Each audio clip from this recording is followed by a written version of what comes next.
Hey everybody, welcome to Orange Grove 55. Today we're going to have an in-depth discussion, kind of breaking down the Avengers Campus. We have some familiar faces with us today, but we also have a new face to the channel. Rudio, what's up, man? What's going on, guys? I'm opening up the portal, ready to assemble. Let's do this. Let's do it, man. Let's do it. So Rudio, if you can let everybody at home know where they can find you on social media, that'd be great, man. Pretty much on Instagram and on Twitter. Instagram is usually where I'm posting my Disney content, whether it's the pictures that I've taken from previous trips or whether I'm at the parks. Usually I'm pretty active on there, and then I'm giving my opinions on Twitter. Everybody wants those hot takes, so if you can find me on Twitter at Rudio, feel free to give me a follow. Perfect. And just so the audience, just so you know, Rudio has been to Avengers Campus. The rest of us have not. So we're going to kind of pick his brain a little bit today in regards to his experience. And Rudio, you were there on opening day, correct? I was there on opening day, June 4th, so a week from yesterday. It was quite a day. Quite a day. Can't wait to hear about it. Disney Family Man 23, welcome back, sir. Thank you for having me. Glad to be here, and I can't wait for this discussion because I have so many questions.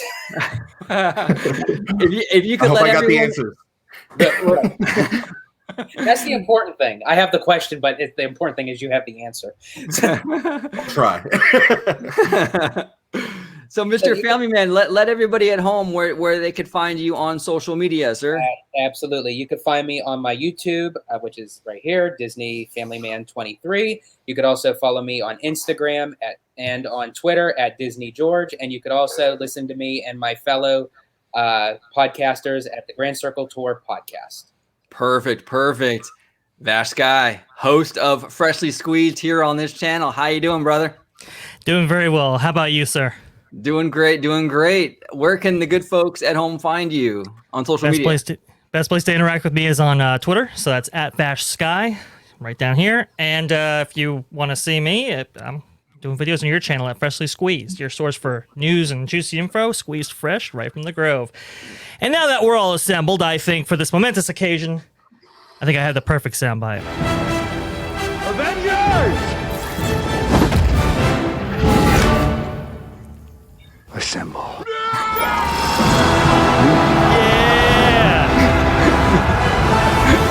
There you go, guys. Let's get hyped, Avengers Campus. Let's do it. That was great. That was fantastic. Okay, so let's dive in. The first thing I want to ask you, Rudio, is let's start from the beginning. So you were there on opening day. How was the experience from from an operational standpoint? How did that go? Smoothly, not so smoothly? It was a mix of both. I'll start from the journey from the morning on to opening the gates. Basically, I had gotten there at around 3:30 in the morning. I had parked at a hotel adjacent to Harborside, and luckily that parking lot was open, so I pretty much was about the 15th person in front of the gates on Harbor. There was already people on property. And so usually I had heard beforehand with the reopening of Disneyland, they don't let you wait on the Harbor side. At around 5 o'clock, they'll let you actually cross the street and then start to line up. So it was kind of shocking for them to allow, or for security to allow people to line up on Harbor side already. And there was security on Harborside alerting people, hey, you can line up, but just to let you know, the boarding pass procedures does start at 7 a.m. and you are not guaranteed entry into Avengers Campus if there's a capacity limit hit that morning. So they were allowing people to hear that speech over and over again. Once 4 o'clock came around, they let us actually line up in front of the temperature checks. So there was 4 chutes of lines going on from temperature check all the way to the backside of Harbor. Once that 4th chute filled in, then the line started to curl around, going back towards the pickup and drop off area, Guardians of the Galaxy, then coming back around, and then doing a zigzag around the bus pickup and security drop-off area. So that happened around 6 o'clock. The line started to emerge from there. You can see basically it's starting to happen, I think, every morning now. There's at least one family representative or one person from a group who's starting to line up around 4:30 to 5 o'clock in the morning. That's what I'm seeing from just a daily journal. Somebody who I'm following who's going to the parks or reposting content. They're showing that people are lining up at 5 o'clock this past week. If that keeps going forward, it's kind of going to be hard to get into that standby line for Avengers Campus, I think. It's having that one person who's willing to wake up that early, to wake up on Harborside or sit there for 4 hours, because the park doesn't open till 9 o'clock. They're going to start opening at 8, if I'm not mistaken, but that's a pretty long time to be waiting just to be in a standby line to enter into a land. Once I got past the temperature check, that was around 7:30, 8 o'clock, they started opening up the gates. And I would say I was probably the first part of that first 100 group probably to be let into the land. We got as far back as to Little Mermaid. So, yeah. So when we walked into the gates, the girl made us walk all the way down to that one quarter where Little Mermaid is at, and then make that turn to come back down the line. From what I had heard that opening day, I can't confirm. I don't know. I didn't see it. They said the line went as far back as to Soarin' over California. Wow, that's incredible. That's incredible. Yeah. Whoa, that's pretty insane. Now, from that point, how long did you have to wait to get into Avengers Campus? So here's the one thing that I'll say. As far as the Harborside versus the Mickey and Friends parking lot. Right. The Mickey and Friends parking lot didn't open that day until probably 8 o'clock. And we didn't see anybody come in through that side until probably 8:30.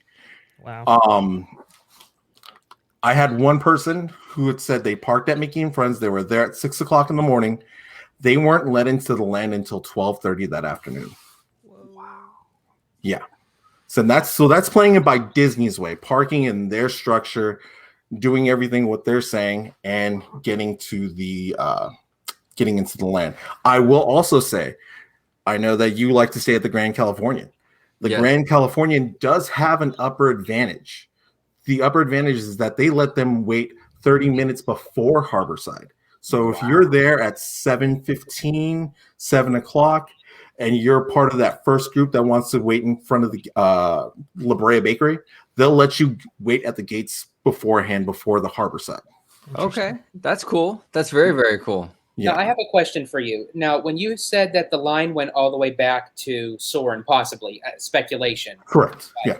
Yeah. Was that the original standby line as far as for the people who didn't get into the virtual queue for web slingers? Correct. So there was that line that was just distinguished for the standby. There is a separate queue for the virtual queue. If you would happen to actually grab a boarding pass that morning, that line is adjacent to where Carthay Circle's at. So it's Carthay Circle, this little gap that's in between. If you went to touch a Disney or were there for the Buena Vista Street, it's where they had all those carts that had a lot of the merchandise, the bubble wands, some shirts, some seasonal items. That's where they have the line set up for boarding pass entry. And that little gate right there, that will let you in right into the Spider-Man attraction line. Cool. No, I wanted to say there was some miscommunication with the boarding pass and the standby line. There's kind of they don't let you know that the boarding pass does grant you entry into the land automatically. So there was people that day waiting still in the standby line who had boarding groups. Oh, wow. Man. Oh, wow. Yeah. So I just want to go ahead and say, if you have a boarding group, do not get in the standby line. Go enjoy California Adventure, then come back when your boarding group has been called. Don't stand in line in that heat. Especially if you have like an early boarding pass and you don't happen to know that Correct. you don't have to stand in the standby line. That time could eclipse, and who knows at that point. That's a terrible situation. Correct. Yes. So, like I said, just if you have a boarding group, wait until that line's or your group is called. Go enjoy the park. from what I've been told, in the morning, a lot of the land is open. You can go enjoy a lot of the attractions. Even in the nighttime. I'll jump a little bit further ahead. My friend left the land around 6:30 and was able to do Incredicoaster twice, the swings and Radiator Racers twice within 6:30 to 9 o'clock. Wow. So it's an open land if you're willing not to stay in Avengers Campus. So while Nice. you were actually waiting to get into the park, not the land, just to get into the park, I know on YouTube a lot of people had their phones ready to get that boarding pass for web Yes. slingers. And it was like no sound, and then all of a sudden you would think Elvis came back. Yes. Just Yes. like It's screaming and shouting that, like, as you could start to hear like the roars of everything. What was that process for you as far as like being in line and getting ready to try to get into the virtual queue? Because they said it filled up in what, minutes? So here's the one thing I will tell you. I didn't get in the virtual queue at the 7 a.m. time. Okay. So a lot of people's phones, I've heard, I have T-Mobile. I have a few people who have AT&T, a few people who have Verizon. T-Mobile, it was saying the boarding groups were already filled. I've heard speculation that the boarding groups went in under 7 seconds that opening morning. So it's literally the fastest finger to the draw. Verizon, I heard, kind of crapped out the minute that happened. Like everybody's service just went non-existent. And then once the virtual boarding groups got released, phones started to work again, and then people were able to see what was available. But it's kind of hard if you haven't done it before. I've done Rise of the Resistance multiple times. I've only struck out once, and I've gone on that ride 6 times so far. So for me to see, boarding groups full, it was kind of like, oh no, not again. A little PTSD from when I didn't get it, and it's kind of hard to hear everybody around you grab that boarding group, and then you're kind of like looking at your phone like, noon. Yeah, maybe, possibly, yeah. So yeah, the best advice is have one person in your group attempt to get that boarding group for everybody. Link everybody's passes to your account, and turn off the Wi-Fi. Do not use Disney's Wi-Fi, and if you can, turn off the Bluetooth. Try to make your phone do as little as possible in order for the best possible results. Nice. Good advice. Good advice. Now, I do want to, now that we kind of got a good idea of what the operational, aspect was in regards to just getting in, I want to share a video. We're going to kind of pivot now into like, you're like when you first walked into the land. You sent me a great video of that first moment going in. So I'm going to play it, and we'll stop and talk about things as we go through the video.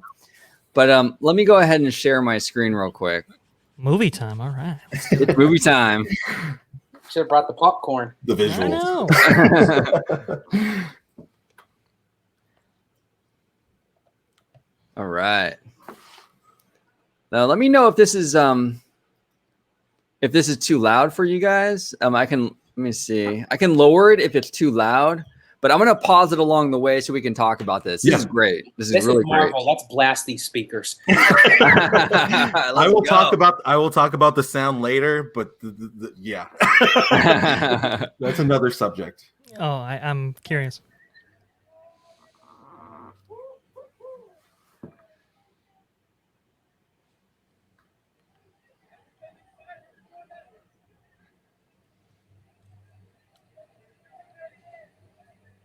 So as usual, you see your Disney execs waiting for you.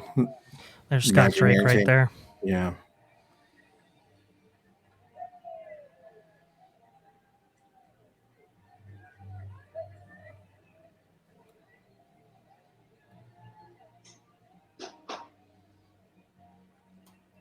Now, I want to stop here. Right out the gate, I'm literally getting goosebumps. Like you walk right through the Avengers Campus gateway, and they're blasting that Avengers theme. That is awesome. I mean, how was that being there, Rudio? When you walk in, you just hear the theme song like that. I mean, that was incredible, man. It's overwhelming when you're first walking in that land because you're like, oh my god, you get that sense of immersion, not so much as when you enter Galaxy's Edge, but once you hear the beginning anthem from Avengers, you just feel the epicness, and you start gradually going into the land, and you start seeing more buildings and more. You start seeing Spider-Man is the first thing you start seeing. Actually, you start seeing the graffiti walls. You start seeing the attraction, web slingers, and then you enter into the land properly, and you see that big, great building. And I'm just overwhelmed just by the emotions of the music because you tap it back to Endgame, you tap it back to Infinity War, all those great moments, and then you start seeing the characters, and it feels like they've really brought something to life Marvel wise into this park, which it needed. So it was just so many emotions going into that day. And what a difference. I mean, in terms of approach, from this to what you experienced for Galaxy's Edge. When you walk into Galaxy's Edge, there's no music. It's just you hear sound effects, but Marvel just goes all out. They're like, not only are they playing the music, but it's like all the way up, blasting that theme song when you walk in. It's a completely different approach to what we see with Galaxy's Edge.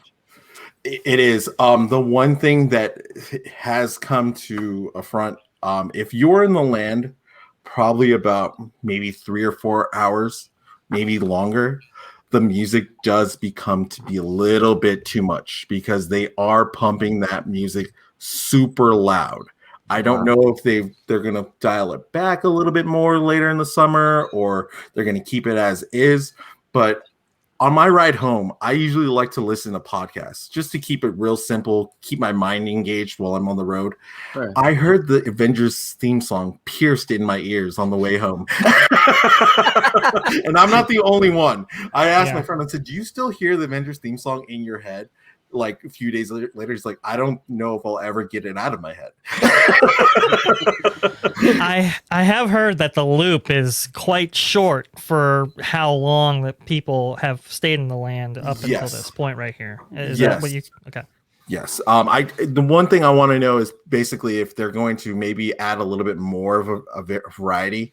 Maybe they'll add more Guardians of the Galaxy, more Black Panther, because Marvel has great scores and soundtracks. If they can add those to the park, that would be even more awesome. Just because everybody loves Portals, everybody loves the Avengers theme song, but add a little bit more variety when you're walking the land. Yeah, I would love them to weave in the Captain America theme song. I always love that score. Oh yeah. Just to hear something like that. As you're going to see going into the land, you basically start to hear different phases of music. So Spider-Man, you're obviously going to hear the Spider-Man theme song. Avengers, you hear Avengers, and then Guardians, you hear the Guardians. So there is 3 different phases of music that you'll hear. It's just if you're in that central point, that one loop is just constantly going. Wow. Let's continue.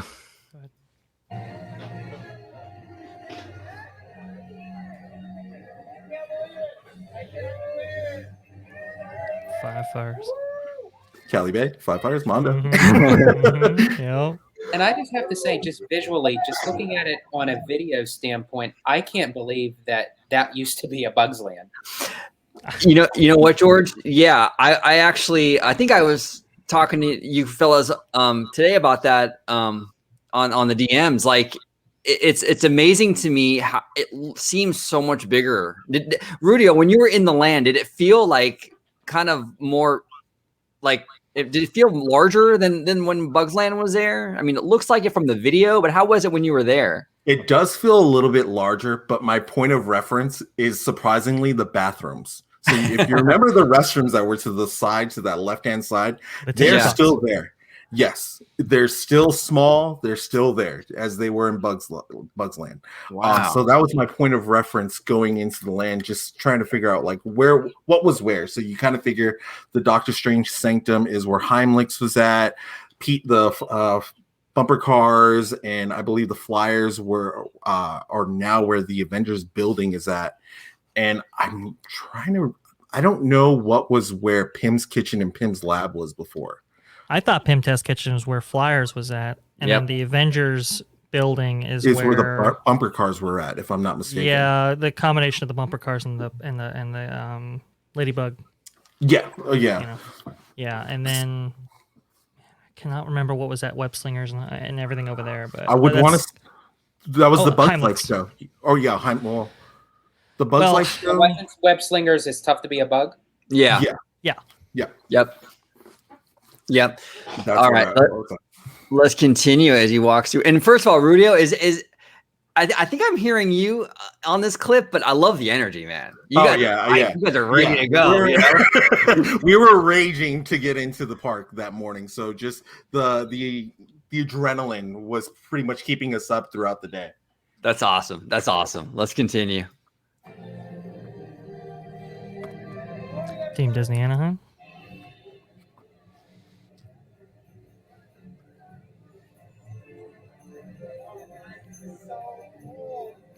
I think that was Ken Potrock right there. Ken Potrock was a little bit further down. I did say hi to him. So you met Ken Potrock? I did see Ken Potrock. Did a little pound of the fist, and then later that evening, we were waiting for another Spider-Man flinging in the nighttime, and Josh Tomorrow came in with his family, and I gave him a little pound fist. I said, "Congratulations on the new land." Just a little back and forth, and that was it.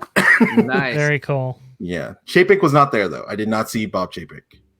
Interesting. Yeah, I heard Tomorrow is a really personable guy. Like he's so down to earth. He'll just like come and like talk to guests. He's like just kind of with everybody, and he's just real like like an everyday guy. Like there's no some of these executives, they feel kind of untouchable. You know what I'm saying? Oh, yeah. And Tomorrow doesn't give that energy at all, right? When you see him, he's just like a normal guy. He looked very casual, like he was out there with his family having a night out. Ken Potrock, on the other hand, was very personable throughout the day. Ken Potrock was greeting guests as we were walking in, and then I had been sitting towards the Hyperion Theater eating some treats, and he was just asking people what they were thinking of the new treats, what they thought of the land. And later on that night, I saw him again when I was leaving the Doctor Strange show, and he was asking guests what they were thinking of that show. So he was everywhere and anywhere that day. So big ups to Ken Potrock for just presenting himself, introducing himself to all the fans, and trying to get a feel and feedback of the land that first day. Yeah, I was going to say, like, that's pretty cool that he was kind of like trying to get a feel for what people are feeling. That means he's listening, and I think that's important. That's great, man. And he was actually guys, really important. He was one of the people because he was in that long restroom line in the afternoon. He didn't go back to the cast member restrooms. He was with the people waiting just like us. So, like I said, big ups to him. I like to see stuff like that because, you hear about stories of executives in the past, Matt being the prime example of him, standing in lines and doing the things that guests would do. And honestly, that's what Walt wanted. Walt was like, hey, look, you go down there, you pay the price, you go through, these procedures yourself. You go down and you experience the park like a regular guest from a guest's perspective, and that's how you get better operations. That's how you get better experiences. And you get solutions to problems. And I think that's really endemic of Team Disney Anaheim's philosophy and culture. And it might explain why we're seeing so many changes so quickly when it comes to Avengers Campus and operations surrounding it.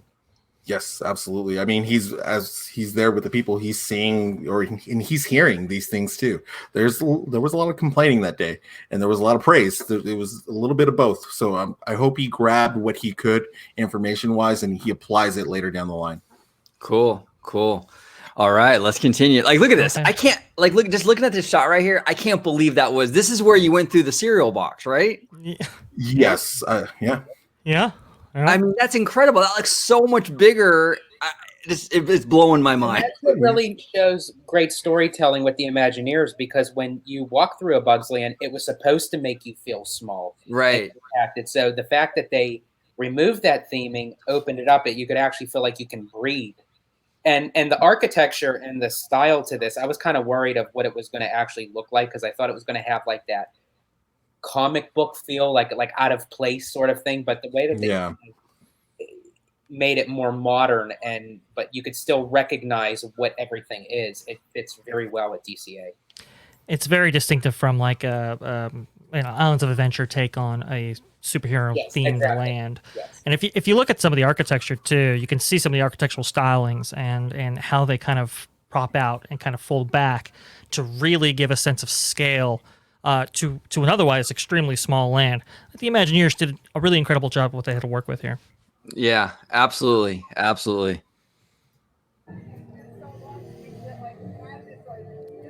And as you guys can see, themed trash cans. Can't get away from those. I love the themed ground treatment. It's just amazing. Oh, yeah.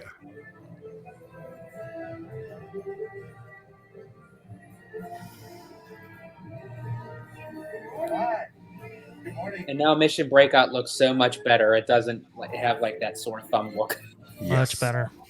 Yeah, George, you said the Mission Breakout looks so much better now with being part of that bigger land. Yep, exactly. I mean, it doesn't have like that sore thumb look where it's just like out of place, and like it finally has its permanent home. Like it meshes so well with the land.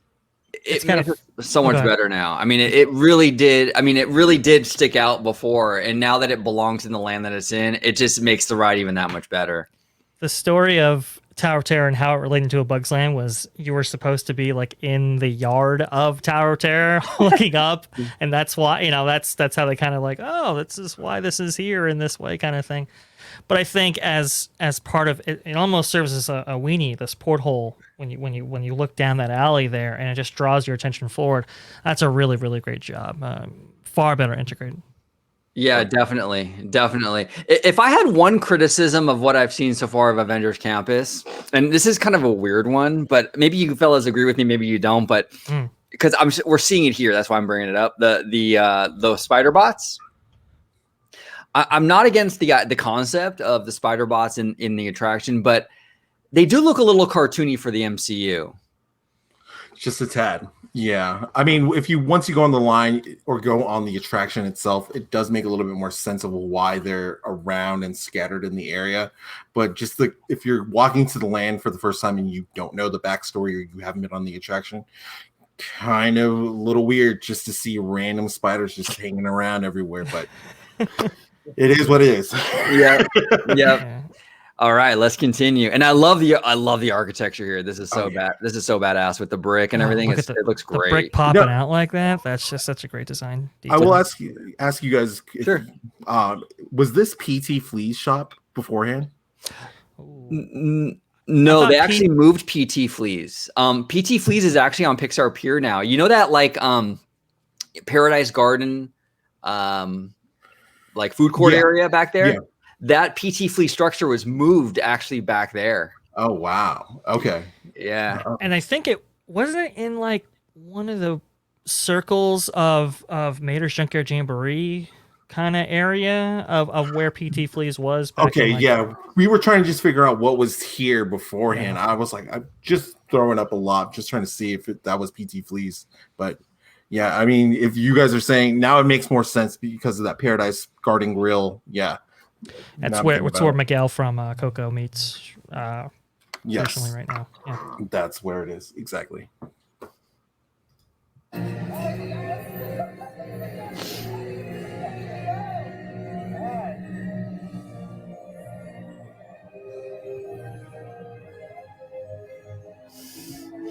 Okay, I have to talk about that for a second. Rudio, man, this is awesome, man. It was almost like you know those like musicals, those big musicals. Oh yeah, where like everyone's like dancing in the streets or whatever. This umbrella movement right here.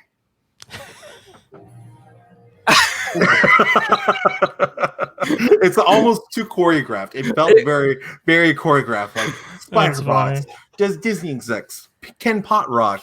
And then as I walked further and further in the land, I was like, things are just magically appearing. I can't even. My brain was just.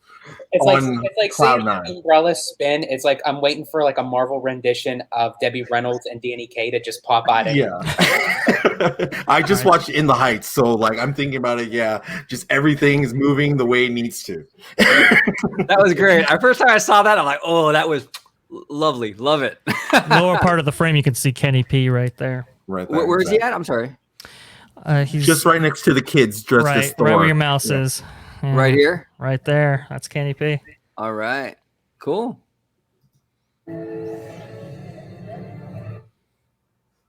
Oh, and I think we hit the end. So this is great. This is great video, Rudio, where it's showed kind of like the distance of that walk from that parade corridor down to like the Avengers headquarters building. This is an awesome video, man. Thank you. I mean, I was trying to, like I said, trying to grab the moments as I was walking in. Once I got into that central area, I was just trying to take it all in, trying to figure where things were at, where I needed to be in line for certain things. So that's why I kind of was just took the phone down for a little minute. You got a lot more than I would have, because I would have just been in so awe, like looking at everything. My camera would have been stuck on one thing. And I was just like looking all around, and people were like, move the camera with your head. Just trying to maneuver yourself around that area. Yeah, absolutely. So Rudio, like, just like overall impressions of the land in general. Like, what are your feelings? Good, bad? What are your thoughts on the overall land itself? I had a friend beforehand go to the cast member preview, and the only thing that he had told me beforehand, because he didn't want to give me any spoilers, was the land was 6 acres, and 2 of those acres were Guardians of the Galaxy, Tower of Terror, Hyperion Theater seating. And I thought to myself, this land is going to be so small, I don't know where people are going to fit. I think they're doing a good a job as they can as far as spreading people out.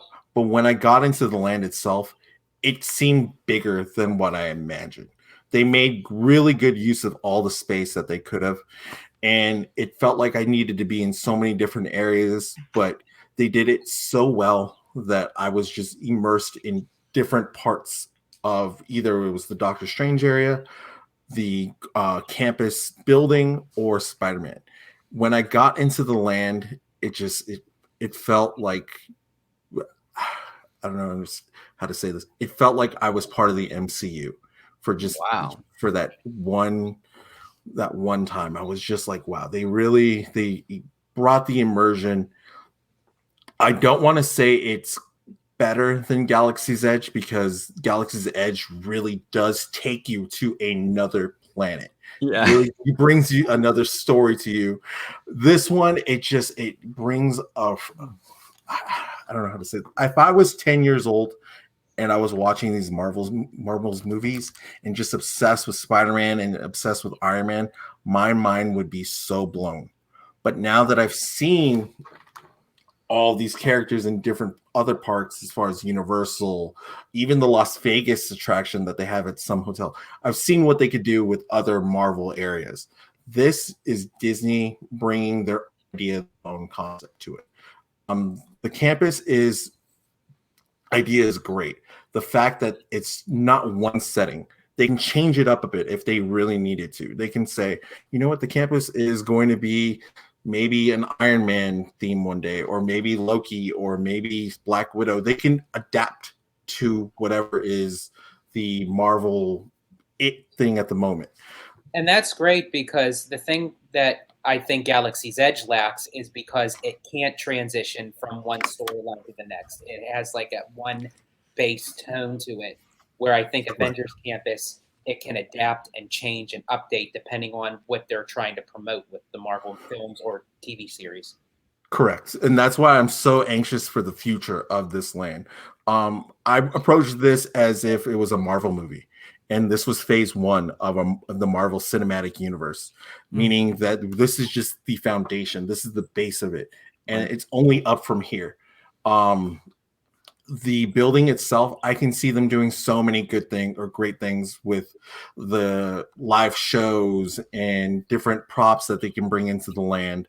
It's just the fact that we are only seeing one attraction, technically 2 if they want to call Guardians of the Galaxy the second attraction, but the e-ticket, if we do get an e-ticket attraction, I can't even imagine what that would be at the moment.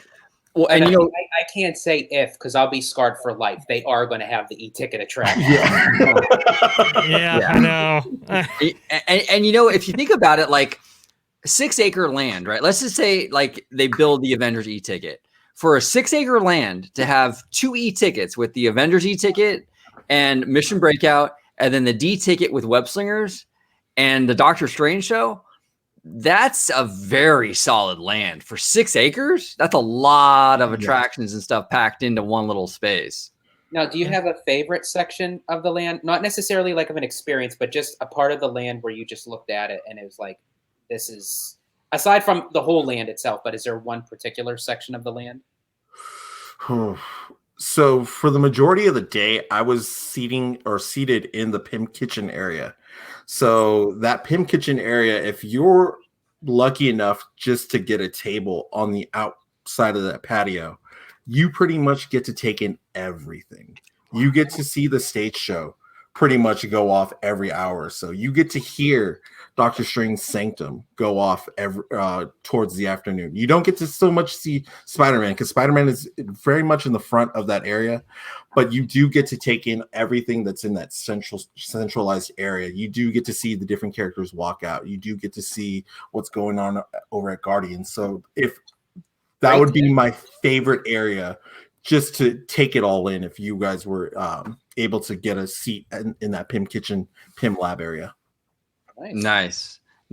So speaking of Pim, that's actually a perfect segue into our next segment, which is food. So I'm going to actually go ahead, and you got some great video of Pim's kitchen. I wanted to put a disclaimer on this. Okay. There is still somewhat of a mobile ordering issue with Pim Kitchen and Pim Lab at the moment. Pim Kitchen and Pim Lab are still mandatory mobile ordering. They are sort of tweaking whether or not they want to do a standby line. I accidentally got in a standby line for Pim Kitchen when I did a mobile order. I stood in that line for about 10 minutes and the line did not move. So they're only opening it up certain times of the day if you want to go ahead and order. The mobile ordering system opened up at 8 o'clock that day for me, and I just grabbed what I could. That was the fastest I've ever seen times go for mobile ordering. They disappeared as soon as you were looking at a time. You had to hit a time as soon as you wanted. Well, so I knew. I'm sorry to interrupt you. I just had a quick question before it leaves me. At the time when I do know people, they ordered their food really early in the morning, and they didn't have a pickup time till like 4 p.m. Correct. So from the time, what was your time when you started the mobile order, and then your pickup time? So the time I did my mobile order was a little bit after 8 o'clock. So I would probably say about 8:05. And the earliest I was earliest I could do a pickup was 11:40. Wow. Okay. And my friends who were right behind me were doing it as fast as they could, and they didn't get their pickup until 3 o'clock. So seconds matter. I mean, my chat reported that morning. Yeah. All mobile orders for the entire day. You couldn't get anything at 9:29 a.m. kind of thing. Correct. So, Correct. I mean, right after it opened, everything's gone out for the day. You cannot get anything if you wanted to. Insane. Crazy. Incredible. So the best advice is if you're going with a group of friends or family, kind of know what you want to get beforehand. That way, when it's coming to ordering time, you know what you want. And you're just going to have to kind of go with what's available as far as time. The one thing that I will say is my friends were able to get the boarding groups for the morning, and their pickup time was at the same time as they were on the ride. So when they got off the ride for Pim Lab, it bumped their drinks over to 8 o'clock at night. Oh, What? And That's so madness. they went over to the cast member and they said, "Hey, we were on the Web Slingers attraction. Can you guys do something? Because we were just in line for the ride and we were experiencing the attraction while our mobile order." Luckily, they were able to push the mobile order to that time right back down again and get the drinks. But little things like that can happen. Just want to make sure people are aware of that. That's the multiverse of madness there. Multiverse of madness. We gotta get that. We gotta get that friggin'. Gotta get that food in there, right? Yeah. So Can you speak to anything about the operations referring to mobile orders and actually getting into the land? Because from what I understand, I think on the first day, you had to like time out how quickly you were going to be in the land versus when your mobile order pickup was due. Can you speak on that a little bit? Sure. I will just go ahead and tell you guys this. My plan was to stay in Avengers Campus all day. I was not leaving the land. I've seen California Adventure for 20 years. I I want to experience something new. So I was in the land the whole day. Sure. There was So people. you mean to tell me you wouldn't want to leave just to go over to the Incredicoaster? No way. I was tempted for Little Mermaid just for a little bit. And Googoo's flexible, but I held myself back. I heard there was a rumor, I wasn't sure that morning, that if you were lucky enough to get a mobile order, they were letting you in the land. And they distinguished it in that Know Before You Go article the day or the day before. If you had a mobile order, that didn't let you gain access to the land. So it was kind of, they took a step back in saying, hey, if you have a mobile order, you can go through the Spider-Man queue and you can go pick up your mobile order and be in the land. And I think that's what led to a little bit of more crowding than usual, because I don't think they're allowing that at the moment currently in Avengers Campus. Yeah, I mean, I've heard from multiple sources. Once you're actually in the land, there's no turning back now. That's it. You're in there. So this whole idea of managing crowds, you're actually creating more crowds because people can't freely go in and out as they would like to. Now you're stuck and you're never going to leave. Correct. And that's back now. And that's I think is the problem. And I'll say I was a part of a minor problem is that we didn't leave our table for Pim Lab. We had somebody always manning our table because we had such a prime spot. So we had mobile orders and drinks throughout the day that were constantly coming. And we didn't want to lose that seating because the seating over in Hyperion was a mess. I will just flat out tell you there was people with their food trays sitting on the curbs just trying to. Yeah, there was very little available seating that day. So that's you're paying like $154 to be there. You're sitting on the ground or you're waiting just to eat your food. Yes. Walt's rolling in his grave. I swear he is. Because other than the Pim Lab kitchen and the Pim Lab and Hyperion's seating area, there's no other benches. There's no other seating in the land. Wow. As far as your orders, what were you able to snag? We grabbed everything. Everything. He did. Let me actually. Let's see the spread. Do we have the spread? I actually do have the spread here. Yeah, man, this is wow. There's a lot of food, and it looks pretty good actually. We even grabbed the illustrious $100 sandwich. You grabbed the $100 sandwich. There it is. Thanksgiving Marvel style.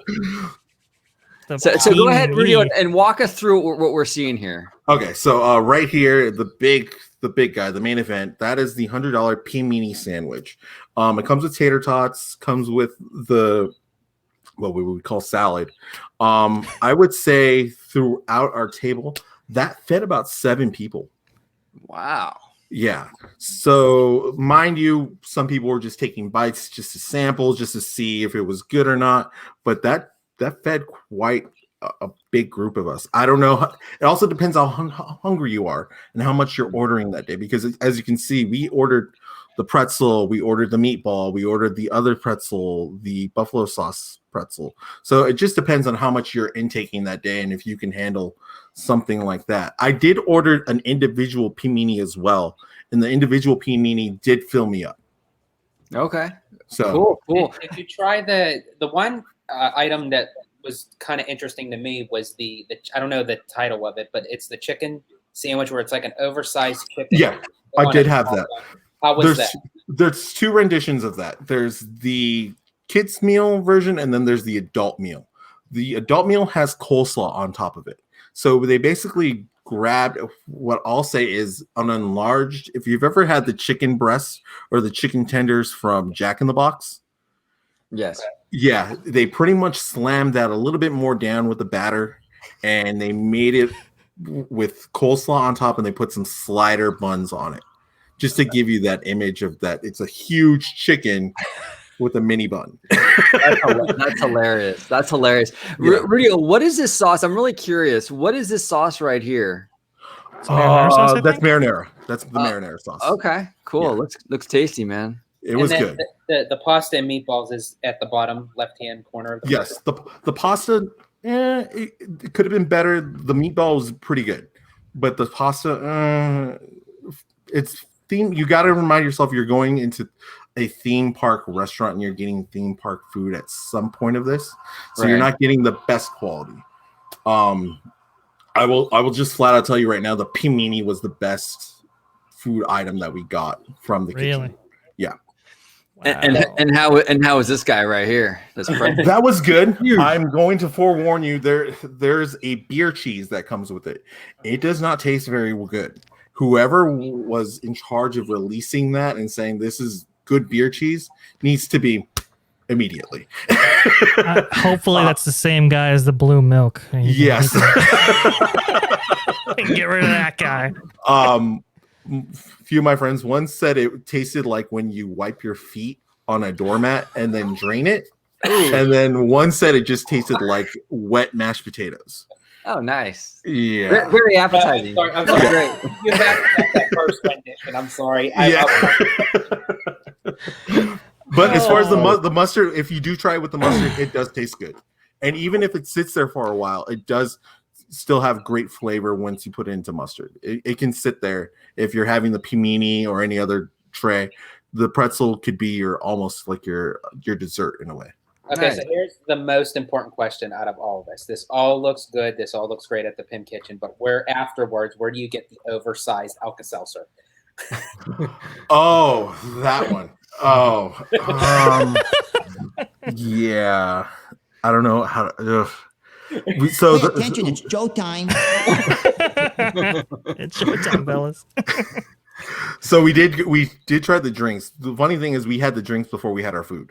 Oh, nice. Yeah, so the drinks were scheduled at 9 a.m. So we had to, that was what we had. This is what we can only do because all the other mobile orders were, of course, taken that day.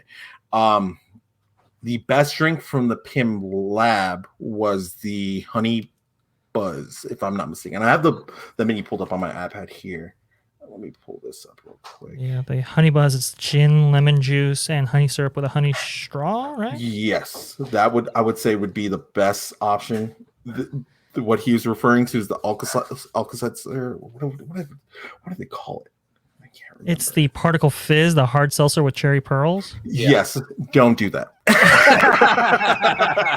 Don't do that.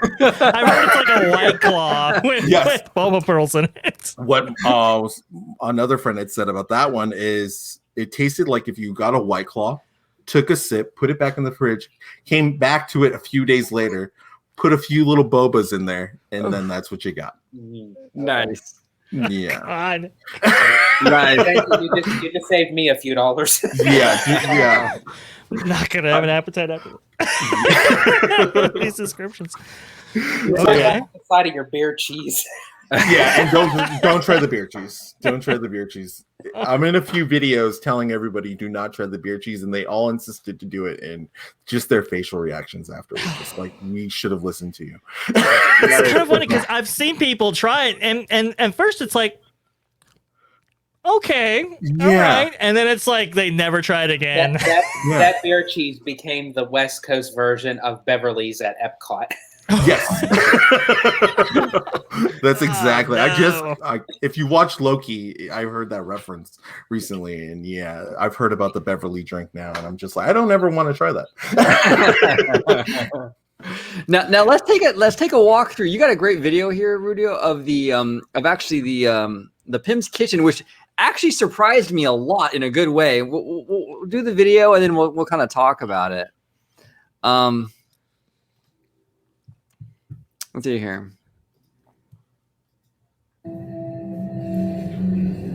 So yeah, this is the Pim Kitchen area. Oh, I think that's all. I think that's all I got of it. Yeah. I love the quantum tunnel type look to it. It's freaking awesome. This is really cool. Yeah, I love the quantum tunnel, and I love how like I'm trying to get it like it's not just a box, and they didn't just put Ant-Man pictures on the wall. Like the architecture, like the building is shaped like that. Quantum. It just looks really cool. This is more well done. This is better than I expected it to look like on the inside. I'll be honest with you. I was picturing more like a almost like a pizza port, and it exceeded my expectations greatly.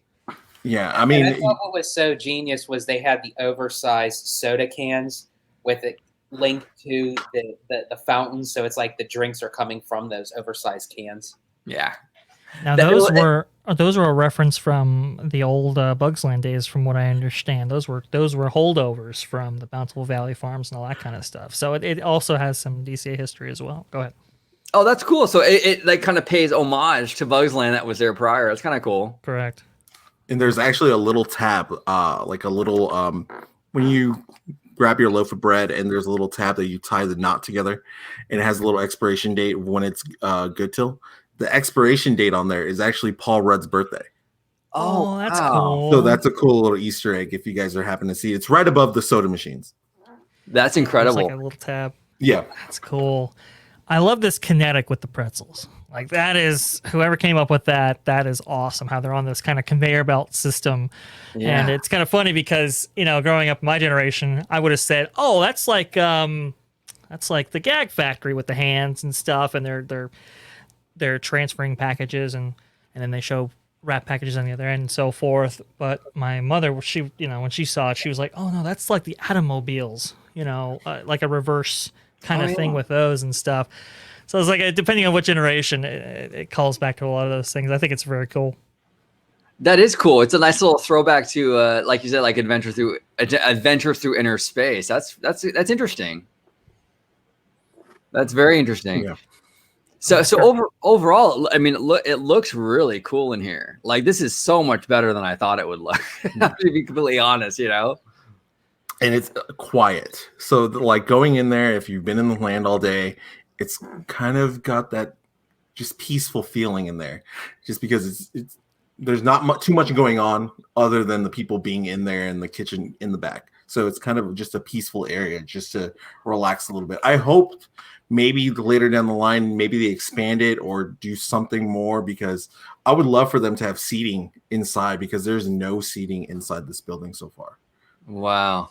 I'm wondering if seating was maybe an idea they had at one point, and they especially after COVID and everything, they just kind of cut it. Did you get that impression at all? Possibly. The only problem is that once you go into that soda area, there's only a door outside to PIM Lab, and then the other door is just the door to the patio seating for PIM Kitchen.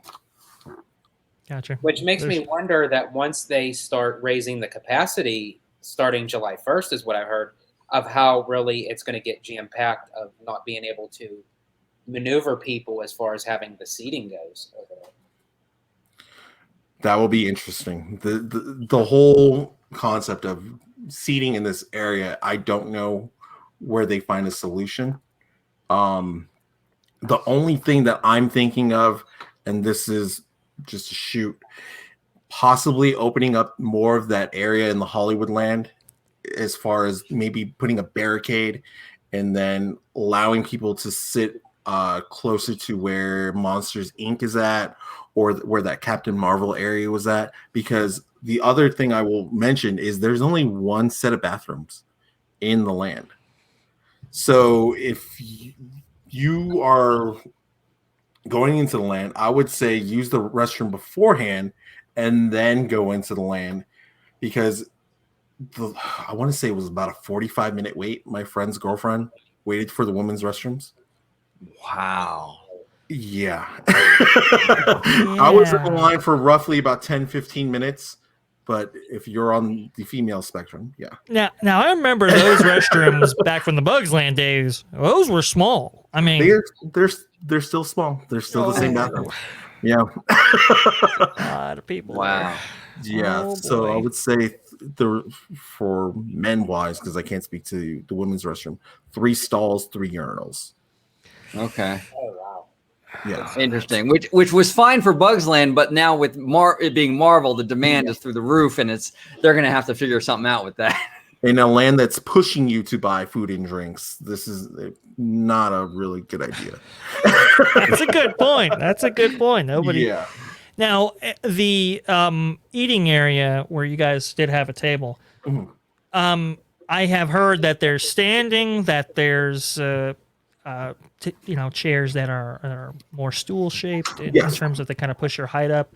Mhm. I mean, was seating once you got a seat, was that kind of an issue, or how'd that all work?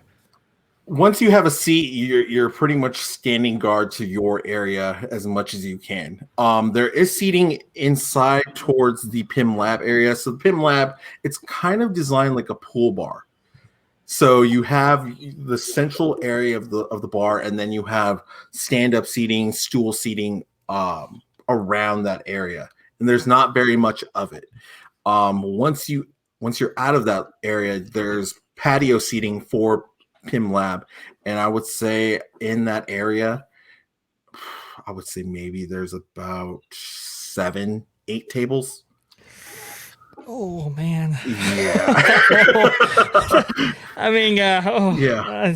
I mean, there are thousands of people on this land. That's just not Yes. enough. Oh, my Yeah. goodness. I could definitely see now why they use the Hyperion seating area and stuff like that. That Yeah. desperately needed. It looks like.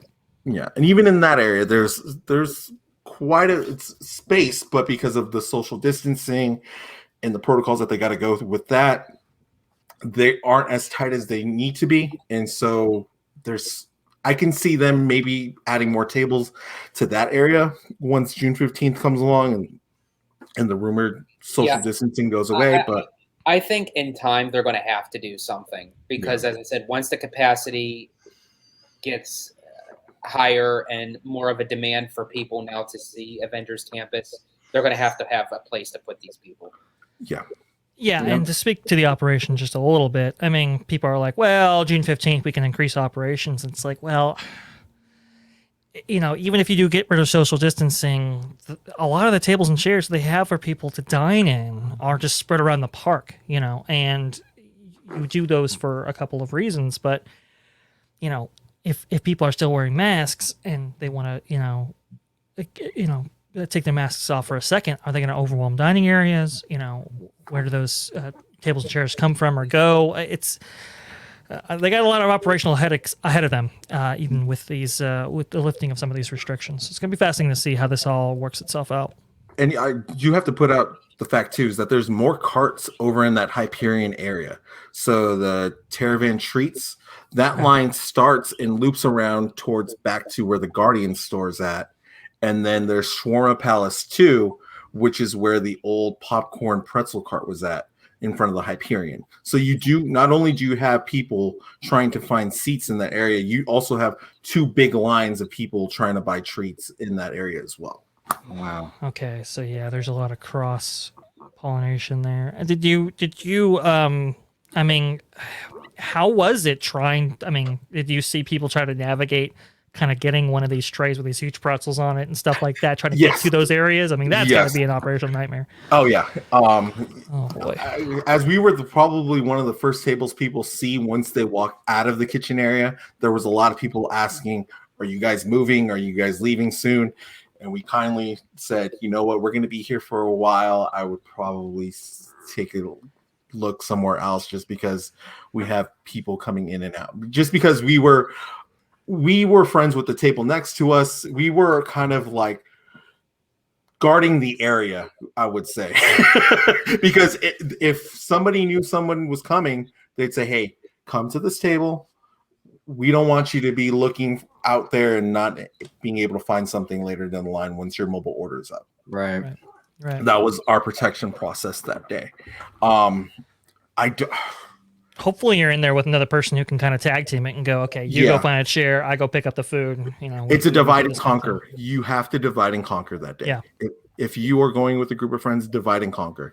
Say, hey, you know what? I kind of want to go watch Spider-Man.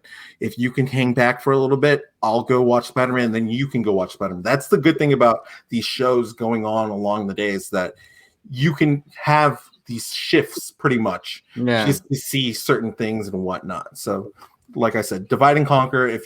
If you're willing to sit there in the sun, like I said, other thing, there is no shade in this land. I will tell you that. There is absolutely very little shade in this land. The landscaping from Spider-Man is probably as much as you're going to get as far as shade coming in, and it's very minimal. Wow. If that's the case, I burn, so they might as well should just use me for the land, because I'm going to end up looking like Red Skull. You could be the walk around character with Captain America fighting on the building. just start with the costume or all that first, and then you'll be right in. Yeah. But I mean, in a park starved for shade as it is, I mean, we just got 2001 DC, yay, and Cars Land, which is has some shade issues, and now this. It's like, come on, man. Just give us a little bit of shade. Yeah. Oh, God.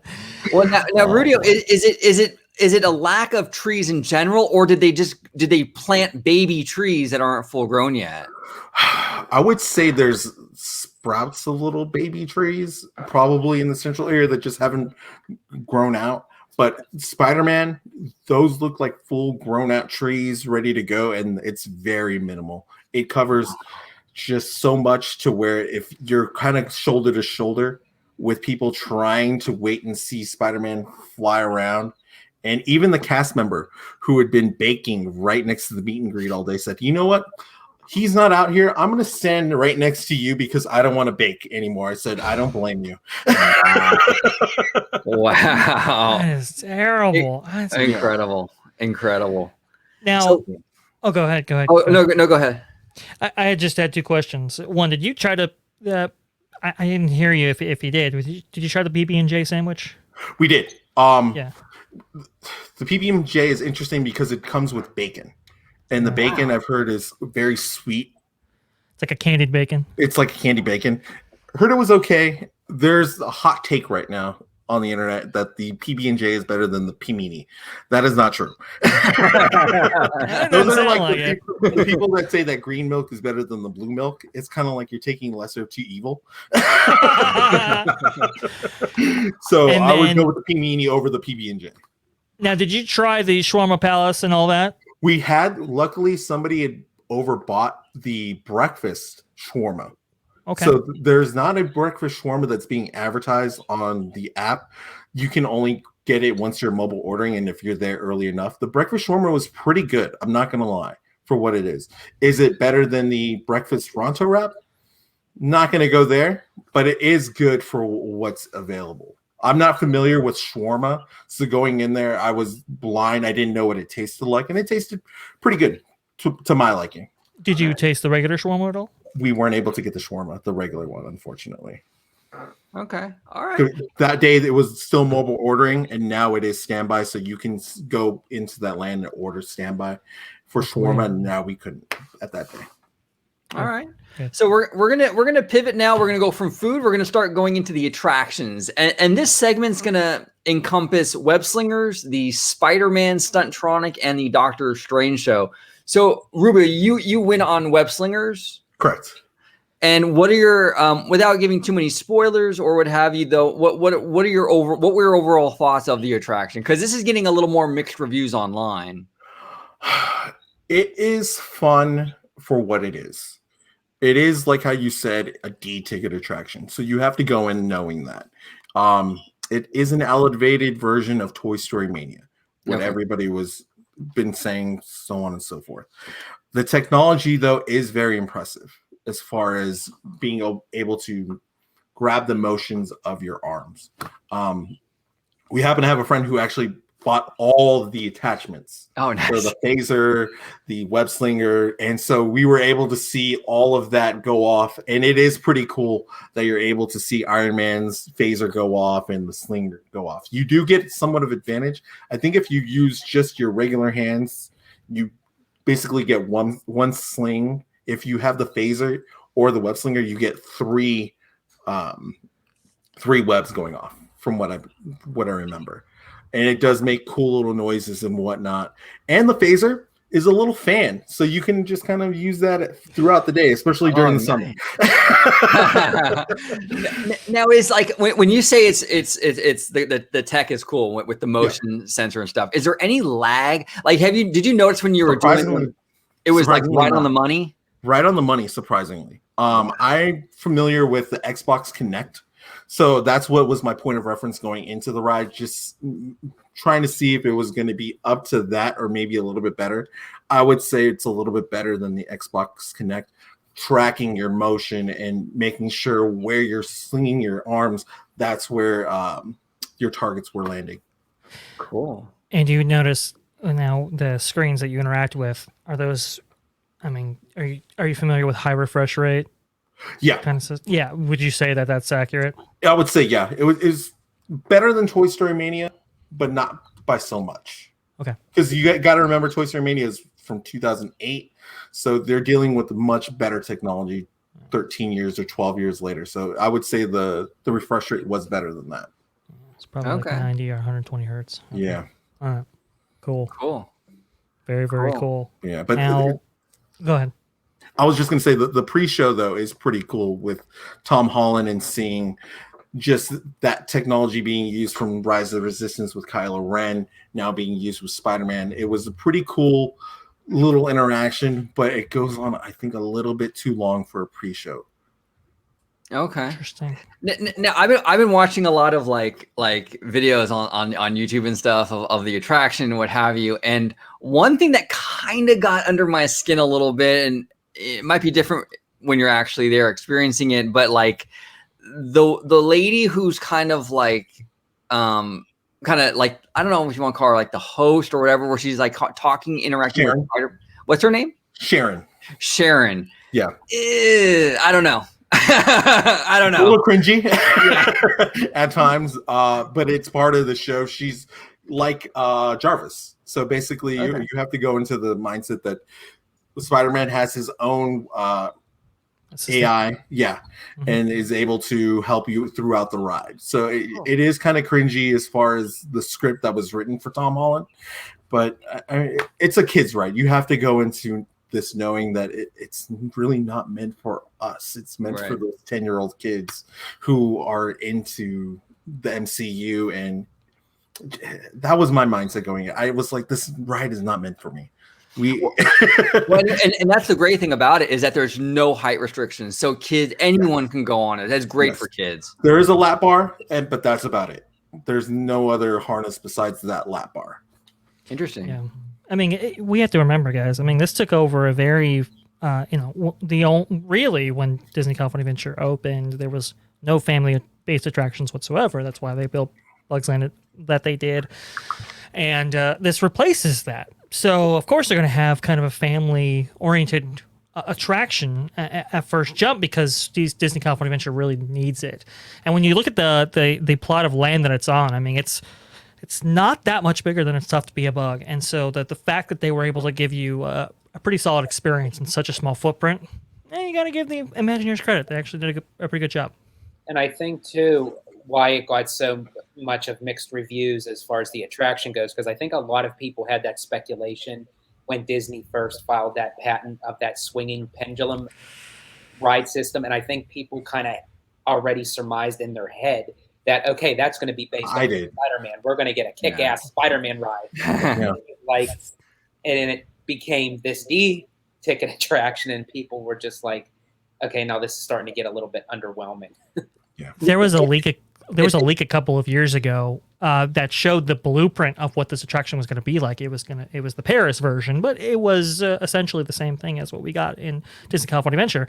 And so I think a lot of people, if you saw that going into it, you're like, okay, I kind of get what this is going to be. A lot of people didn't, though, and especially when you're just coming off of a monster success of Rise, expectations can be a little bit different. Go ahead, Orange Grove, you were saying? I was just gonna say, imagine if they combined these two technologies. The web slinging, which is impressive, but then with the swinging pendulum ride vehicle, you're swinging through and you're. I mean, that would have been incredible. I don't know how that would be on the stomach, but dizziness, all that. But I mean, on paper, it sounds pretty fun. Of what this attraction is, and as I said, whenever we do get that big e-ticket attraction, and as I say, when, not if. I'm saying when because I can't pay for extra therapy. I can't. So we're. I know, right? So I mean, it will be a nice, harmonious, collaboration when you have that e-ticket with that D-ticket attraction. The bad thing, though, right now that's happening is I'm getting a lot of questions asked towards me. What's worth it boarding pass wise? Is it worth going for Rise or Spider-Man? And I'm telling everybody, if you haven't experienced Rise, go for that. Right. Rise is such a better experience, such a better ride. If you are just dead set on seeing Avengers Campus, though, and you want to experience that land, you kind of have to go for the boarding pass for Spider-Man. So it's kind of which one do you want to take? And it's hard to compare both rides because one is way better than the other. Sorry to say. And also, too, I bet you a lot of people, too, were comparing, is this going to, hype up to what Universal has for Spider-Man in Orlando? And it's like, I don't think so.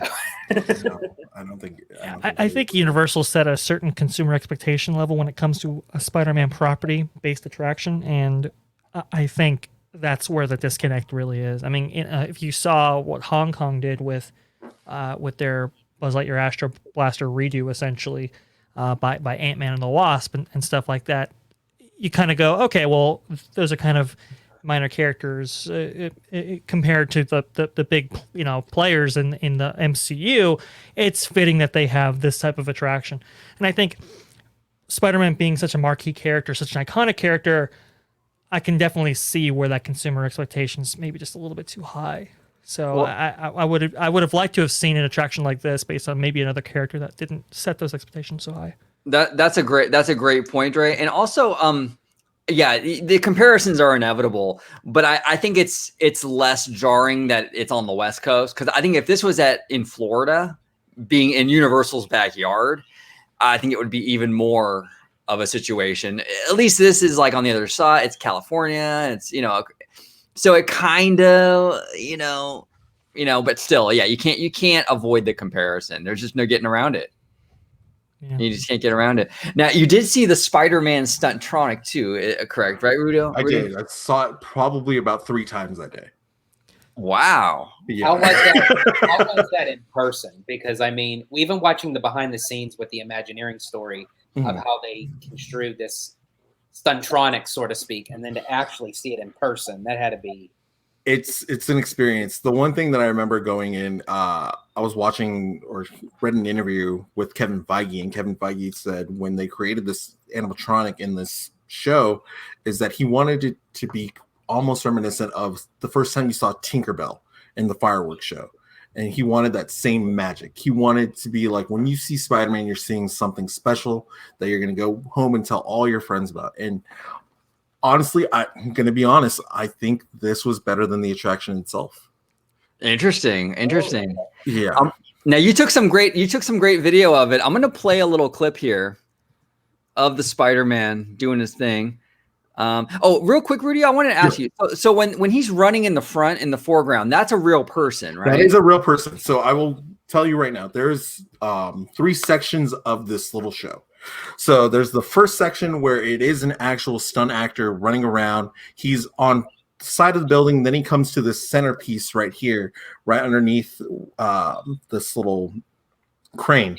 And he's running, he's doing cartwheels, he's doing some Spider-Man banter with the crowd underneath, telling you guys to hashtag the video, just being Peter Parker. And then you feel the anticipation. You hear him say, "All right, guys, I'm ready to go," telling Sharon, "Let's get this data. Let's make sure Tony Stark sees what I'm doing out here." And then you hear the fling and you see it. And It's just like, I'll let the video explain it. Pay attention, it's Joe time. Here we go. All right, let's rock and roll, fellas.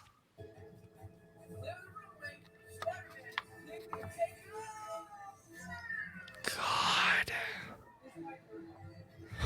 Now, if I am correct, that each time that he does it, you don't know which pose he's going to do in the air, right? There's multiple poses. He only did that pose the times we saw him. My friend was there the day before. He didn't get to go into the media preview that day. He was just right outside trying to film what he could. And he actually saw the animatronic fall on its head. Wow. So the fact that happened the day on a media day wasn't really up to Disney standards, and he did kind of hear through the whirlwind that they weren't happy that he recorded that, but what can you do? Wow. That's a money shot right there. Look at that. Oh yeah. Oh my god. That's the total hero pose right there with the knee bent and Oh yeah. Rudio, do you know where this thing lands? I want to say it lands right behind Carthay. Okay. That's my only assumption, because if you go a little bit further, you hit right in that weight area. I don't know if you guys went to Buena Vista Street while it was downtown Disney. Do you remember that area where they were selling turkey legs and all those little snacks and the popcorn buckets? That would be too close to guests, my assumption. So I'm thinking it's a little bit closer behind that area, a little bit behind Carthay. Okay. Interesting.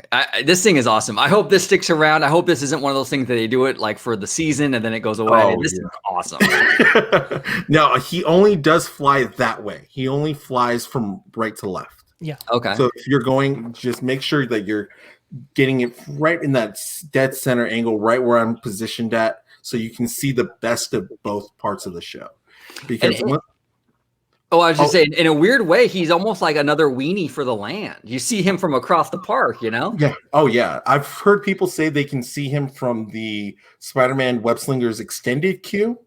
Wow. And I've seen I've heard people say they can see him from Blue Sky Cellar. Wow. So those are the points of distance you can see him at if you aren't in the land.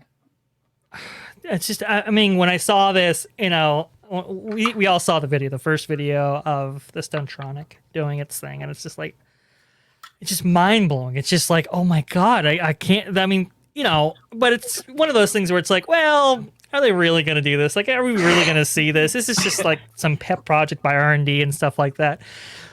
And to actually see it, I mean, it still takes my breath away. It's still like, it just gives me chills to see that they actually did it. You know, you hear all this talk of, oh, they want to do drones and all this kind of stuff, and they actually pulled this off. It's just great. Well, because I was worried too, because every time that we get concept for Disney, it's like it's one thing and then it turns into the other. And I'm thinking in my head when they were describing this, they're just going to just fling a stuffed doll in the air, and it's like, proportion wise, it makes him look much smaller than what he really is. And then it's like, then you have this, and it's like they kept their promise, at least with the Stuntronic of Spider-Man. So I'm glad with that. It's incredible. So we're going to see now basically what Rudio was referring to, where, you know, it's the animatronic and then the real person emerges. So we're going to go ahead and check that out.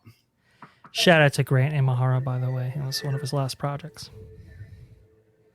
It is really Imagineering at its finest, as far as seeing that.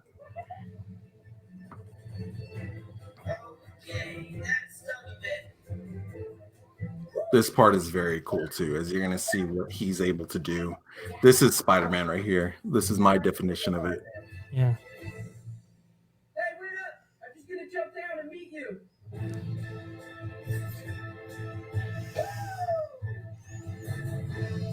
Here we go. I'll be right down.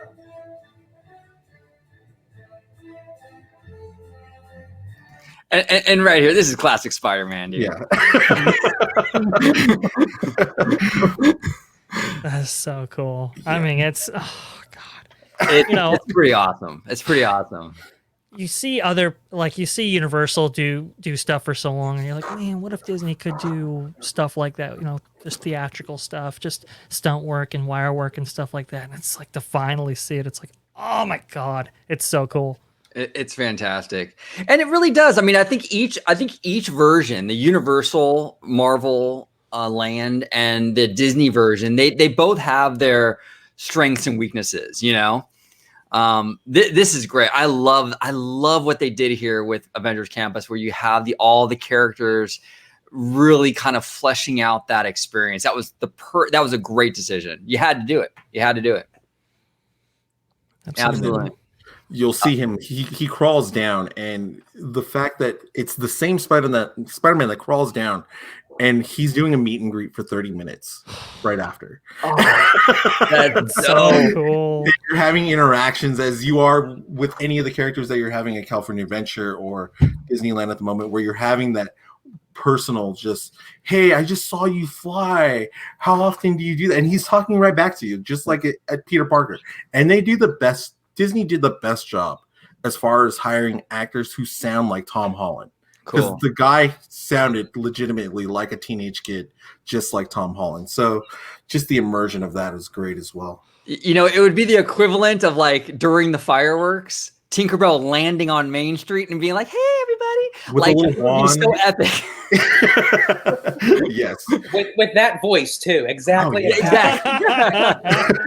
Exactly. It's absolutely incredible. Yeah. Let's go ahead and.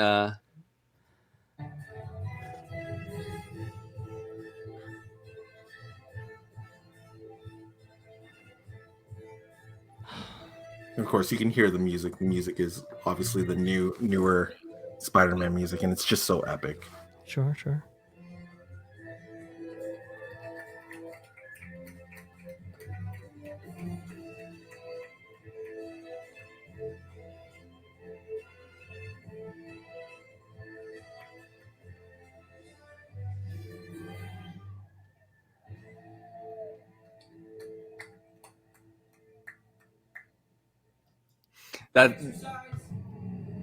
That's great. That's absolutely fantastic. I love that. I love that thing. I love the animatronic. That is so dope.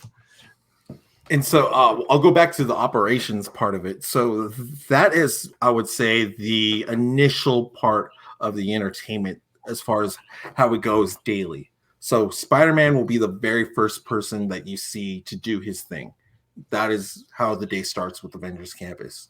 Then as you get further into the day, you'll start to see the shows start to roll on. So for instance, the Black Panther army, I can't remember their name. I think it's the Dora Milaje. Dora Milaje. Okay. They'll come out. They'll be the other act that comes out and does their march in the central area, and then they'll do a little show. And then once they're done, you'll get the Taskmaster versus Black Widow and Black Panther show, and then closer in the afternoon, more towards the night, you'll get the Doctor Strange Sanctum show. And mind you, we didn't get the privilege to see what times these shows were going on, but according to Mice Chat and now the Disneyland app, there's actually listed show times you can see when these shows are going on.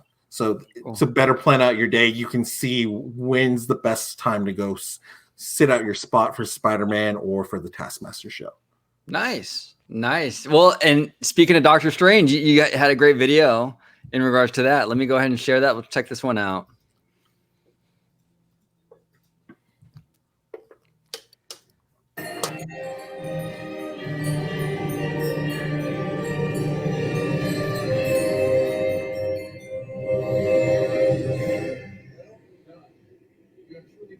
This ancient sanctum. Our reality is safe because of your power. Each and every one of you has great potential in the mystic arts. Thank you. Carry on your journey knowing that you've helped the Avengers more than they will ever know. You're supposed to do a very little time. May the all-seeing eye of Agamotto guide you safely. Farewell for now.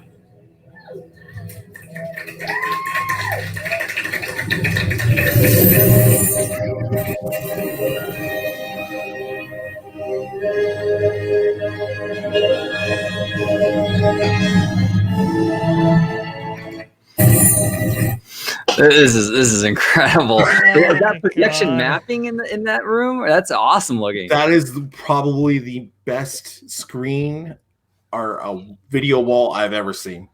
I think Disney spent top dollar on that video wall because it is just as bright. The sound in the video in this area is top notch. The fact that I was over at PIM Lab and I can hear the sound from the show rumble underneath the floor. when the sanctum opened, it was kind of an event because we just heard everybody crawl over to that area, and we saw the doors open from afar. And I'm telling people, I'm like, it was mind blowing, and the fact that I could just feel it in my underneath us is just incredible. And then they do, I want to say, use Dolby Atmos, because each one of those little lights or the orbs, that is a speaker. Yeah. Yeah. Okay, so they're using the same Dolby Atmos system that they kind of installed in Star Wars Galaxy's Edge for here. And Correct. when you have this image-based audio, that's got to be sweet. And that's what really impresses me, because it just goes to show that you don't need an amphitheater. You don't need a huge soundstage. That this little section right here can pull off such immaculate sound waves and technology. And this is one of the things I think for me is visiting the land whenever I do. This would attract to me more than actually riding web slingers. Oh, yeah. I'll flat out say it. This is probably my favorite part of the land at the moment. The fact that there's so much potential for the show to be more than what it is. According to another person who had gone for Media Day, I got a different experience than what they got. So there is a portion of the show where he asks for participation in naming an Avenger. And so he starts asking the crowd, hey, who do you think can hoist such power? And of course, people say the obvious: Tony Stark, Iron Man. Got a few Wanda, and then he says, okay, I think somebody from Asgard. And so he opens the portal, and there comes Thor. It's so cool. That's epic. You know, Disney made real lightsabers. They got to make a real Thor's hammer where it flies across the land and he catches Stormbreaker. If they can make a Stormbreaker, oh my god. That'd be cool. Stormbreaker or Mjolnir. Oh, that'd be so slick. Oh man. That's fantastic. But yeah, according to they didn't get that experience. They said Thor, and Thor, all they did was open the portal and get an object, but Thor did not come out. So it just depends on what show that you see. We were trying to actually get the show where the sun was completely down, where we can actually see all the lighting fixtures in their best potential. But we waited 2 hours in that line for that day. So we were just happy to get what we were able to get, because they only do allow 10 to maybe 12 groups of people in that area for each showtime. Interesting. And this land is really the perfect land for when they finally jumpstart the new annual pass program, because we do have a lot of people that go weekly, monthly, and the way they've designed the land where you can have changes to the experience. Any new superhero from an upcoming film can come out of that door. You know, they can change the show 1,000 different ways to bring the latest character out or what have you. I mean, the possibilities are endless with this. Absolutely endless. Multiverse of Madness. That was what we were thinking after we watched the show. I said, I can't even imagine when that movie gets released what they possibly bring to this show. I was so excited for this area. So excited about it. Man, how are they going to do this? You know, how is this going to look? Epic and amazing in the day, without controlled lighting and everything like that. And they really did a fantastic job. The costumes for some of these characters, by the way, like the Dora Milaje or even Doctor Strange right there, they just look incredible. Like they look really top notch. I mean, Disney spent the money.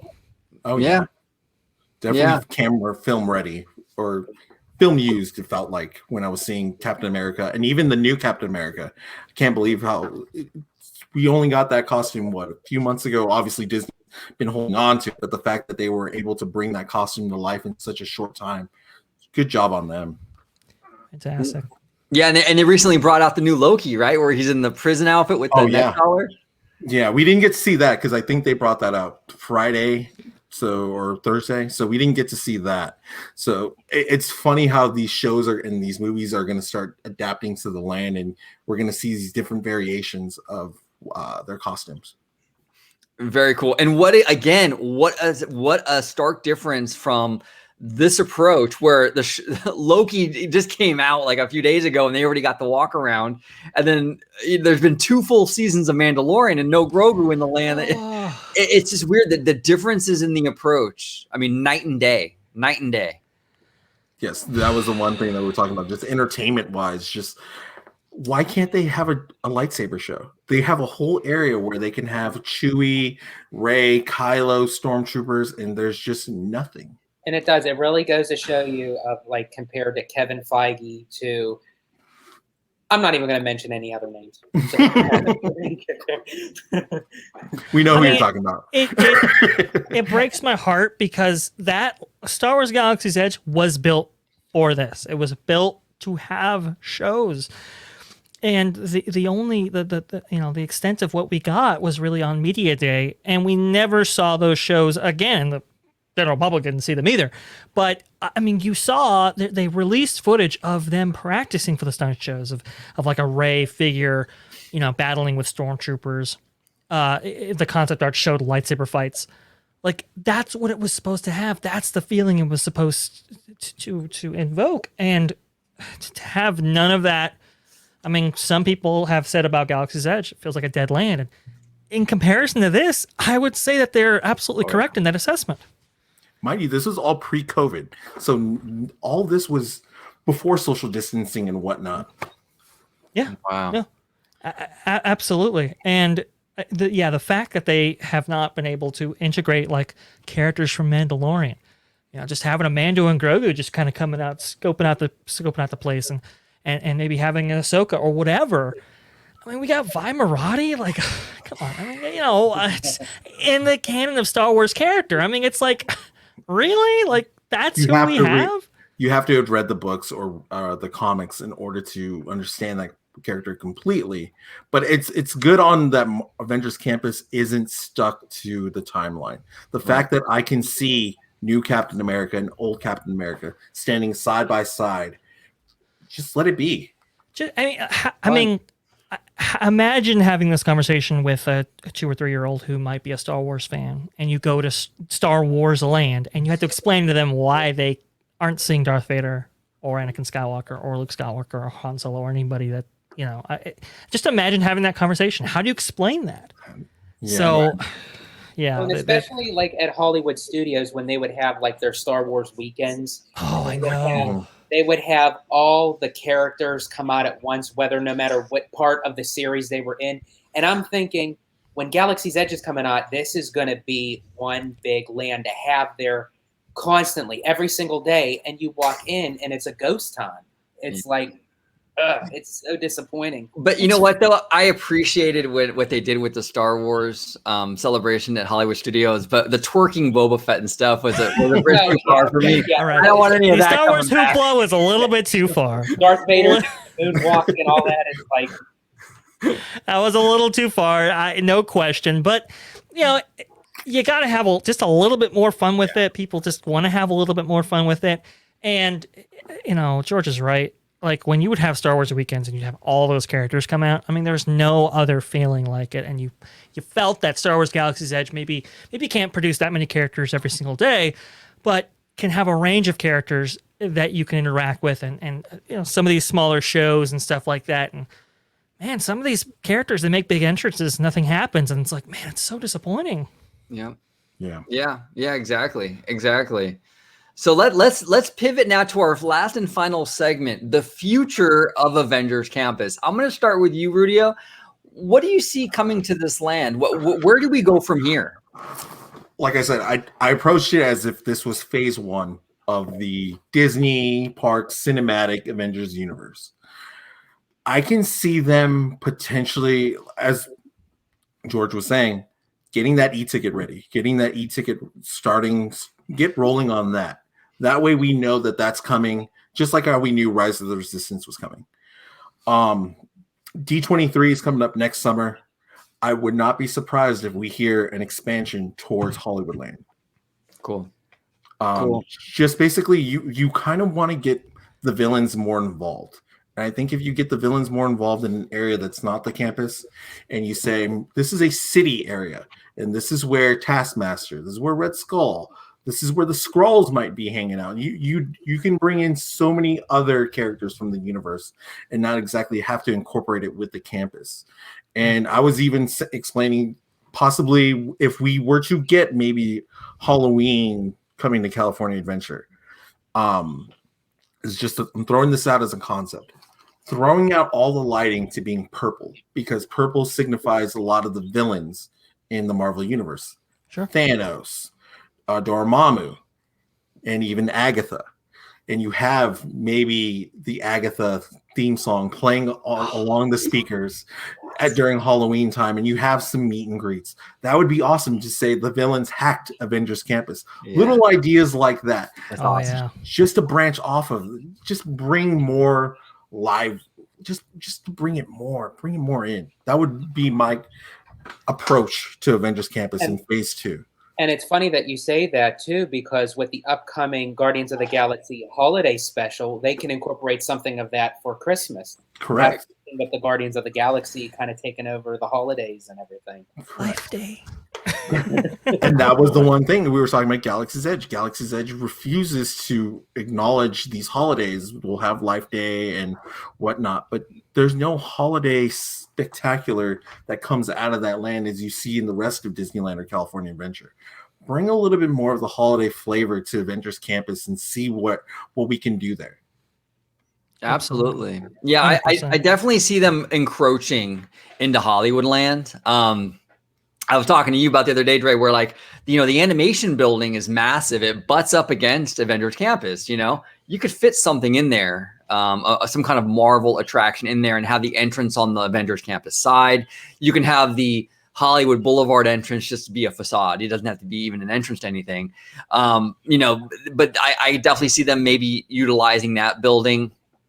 But we'll see, we'll see where they go with it. And the cool thing too is the Marvel MCU, it exists in our world. So you can almost keep the theme of Hollywood and still incorporate the Avengers because, if they can fight in New York, they can just as easily fight in Hollywood, Exactly.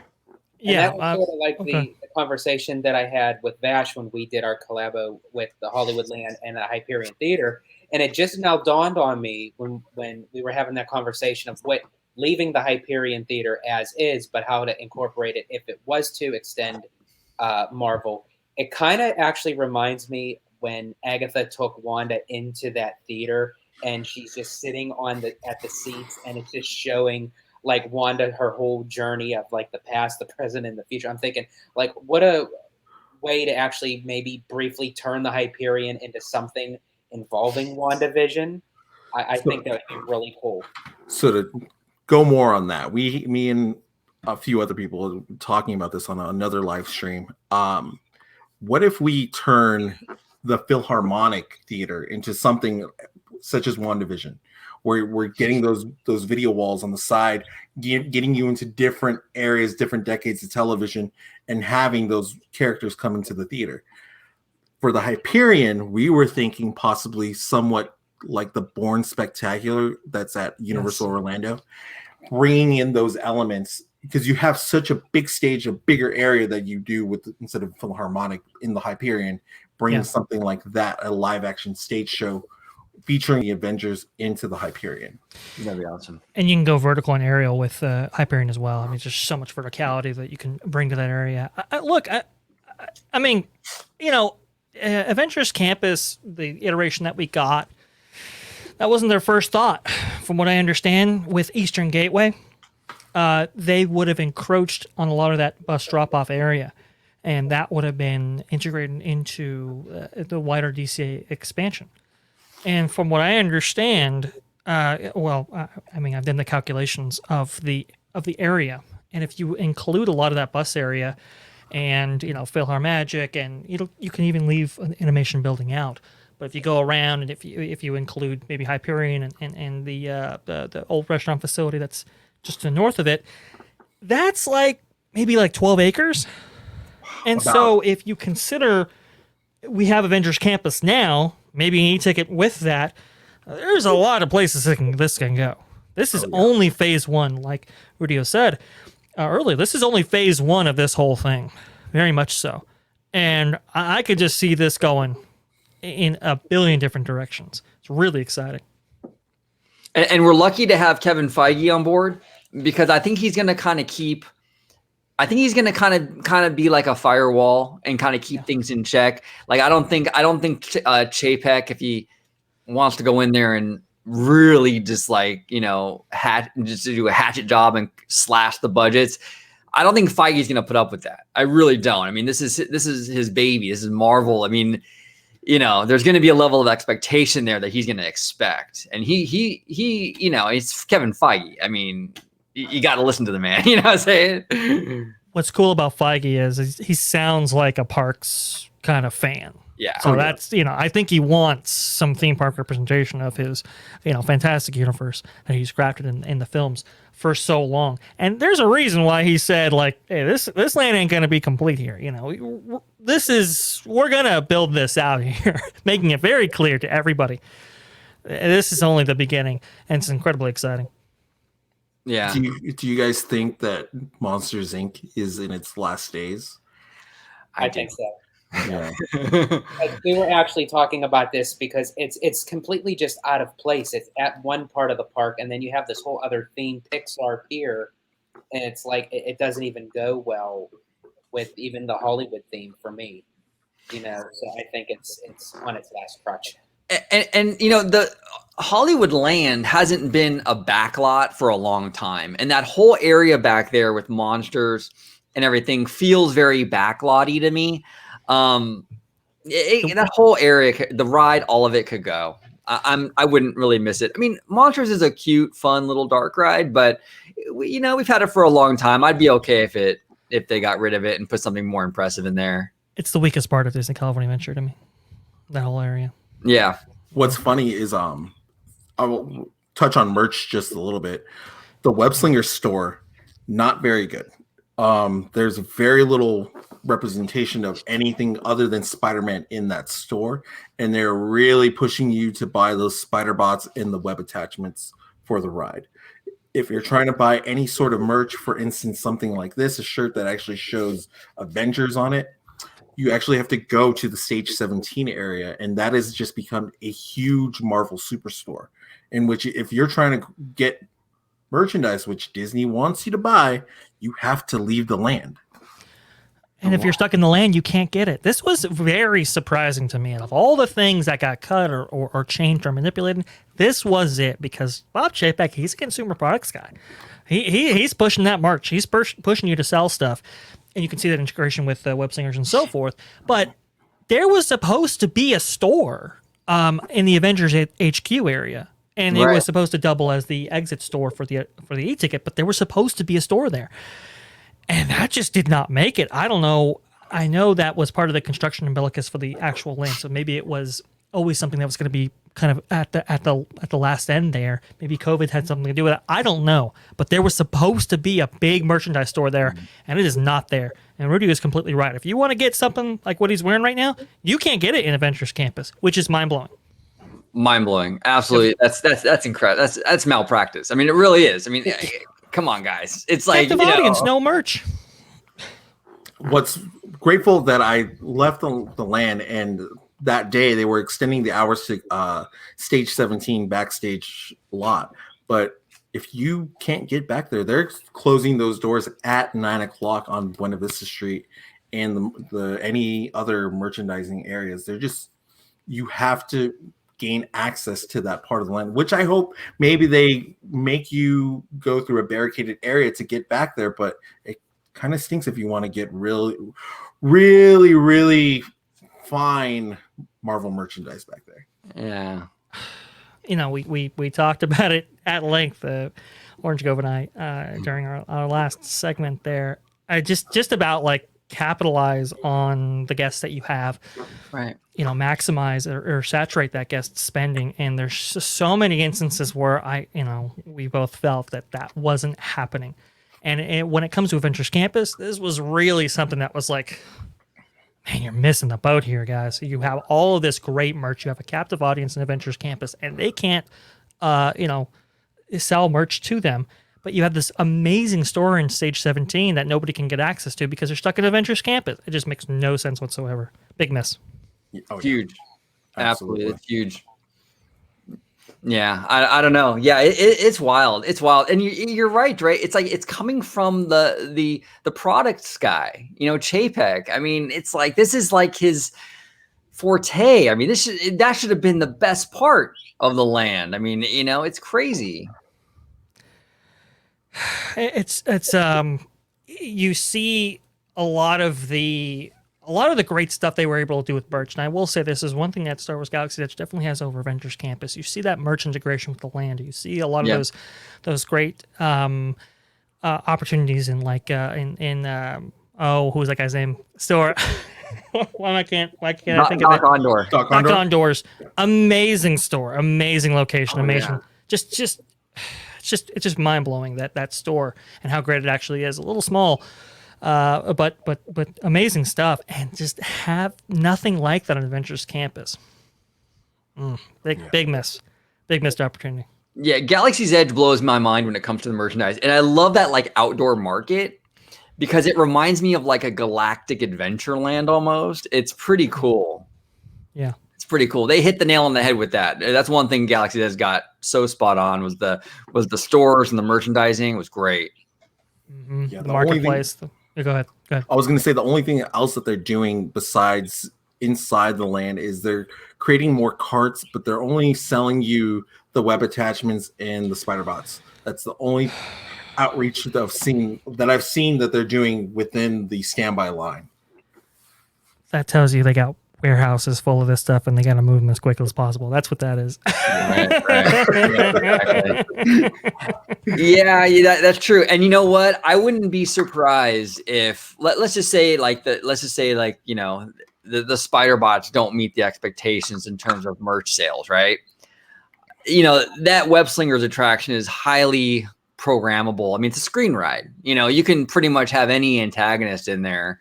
And I wouldn't be surprised if they're not moving spider bots, you might see that whole aspect of the attraction be something else. Maybe he'll fight a villain, maybe he'll fight some other creature, robot, whatever. But I wouldn't be shocked.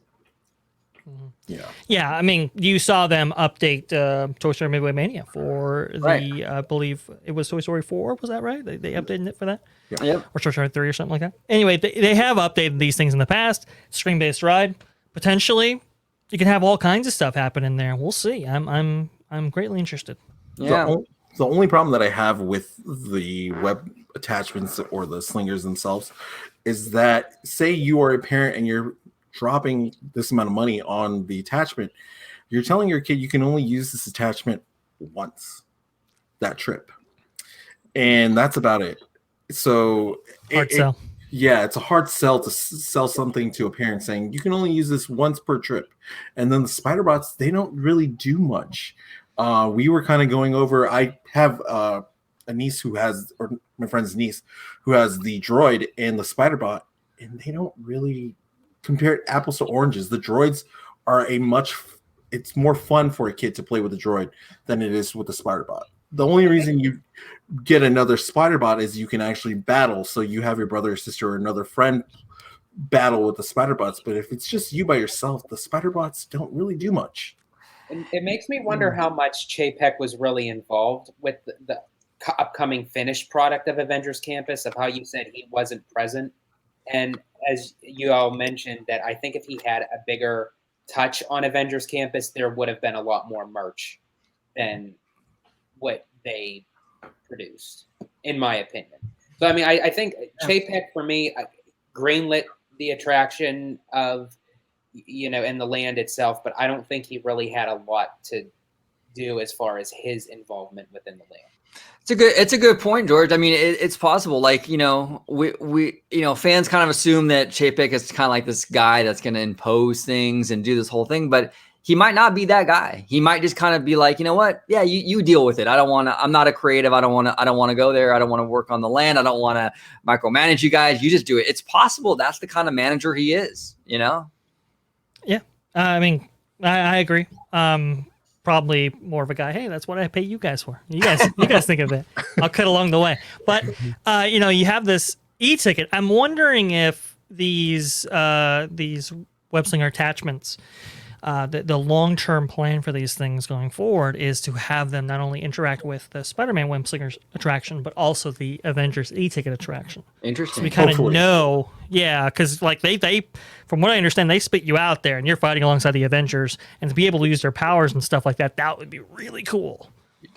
Yeah, that would be very cool. That's interesting, Dre. That's very interesting. If they were to make other renditions, not just with Spider-Man, but something with Iron Man, with Captain America, and depending on which you purchase, that will enhance your experience in the ride, depending on what weapon you have. Well, you have the Iron Man one that's out right now, which it gives you the phaser capability.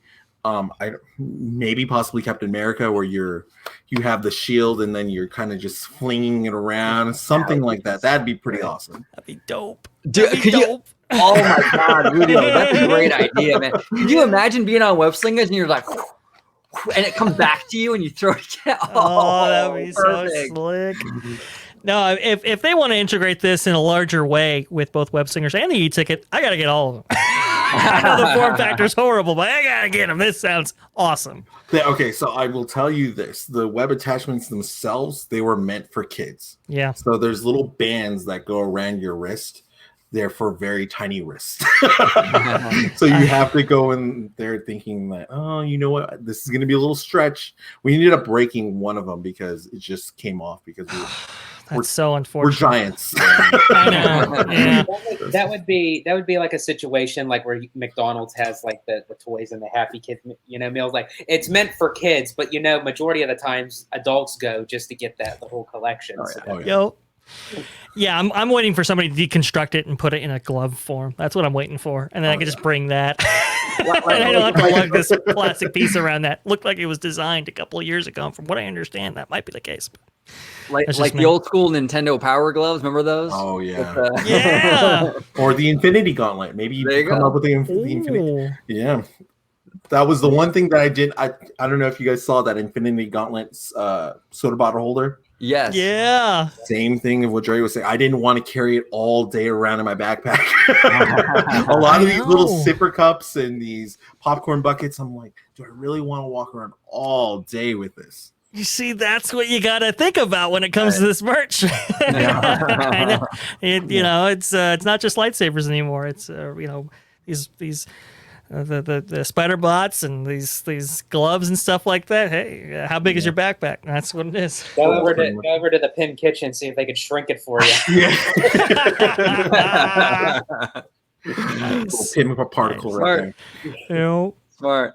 Well, fellas, this has been fun. This has been really, really fun. I want to thank all of you for coming on. And Rudio, thank you, brother, for coming on. You're always welcome back on the channel. Loved your videos, your pictures, and you provided a lot of great insight today on Avengers Campus. Thank you, sir. Anytime. Like I said, you guys want to follow me at Rudio. Thank you, Orange Girl, for letting me be on this channel. Dre, George, allowing me to speak today. I hope you guys get to see Avengers Campus this summer. It's only up from here. That's all I can say. It's only up from here for Avengers Campus. Definitely. And Mr. Family Man 23, where can they find you on social media, sir? Absolutely. You could find me on my YouTube channel at Disney Family Man 23. You could also follow me on Instagram and Twitter at Disney George. And I'm also part of the Grand Circle Tour podcast, which you could listen to on Apple, iTunes, and Stitcher. Perfect. And my man, freshly squeezed, VashSky. Yes. You can find me right there at VashSky on Twitter. Best place to interact with me and best place to talk to me. Always up for a conversation. And if you want to see me, I'm on Orange Grove 55's channel. That's right here. So keep subscribed, ring that bell notification.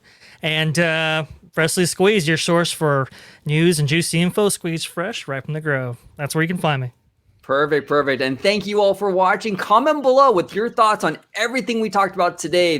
The operations, the food, the attractions, the Stuntronic, the future of the land. Comment below. We want to hear from you. Thank you all so much for watching and have a marvelous day. Bye-bye.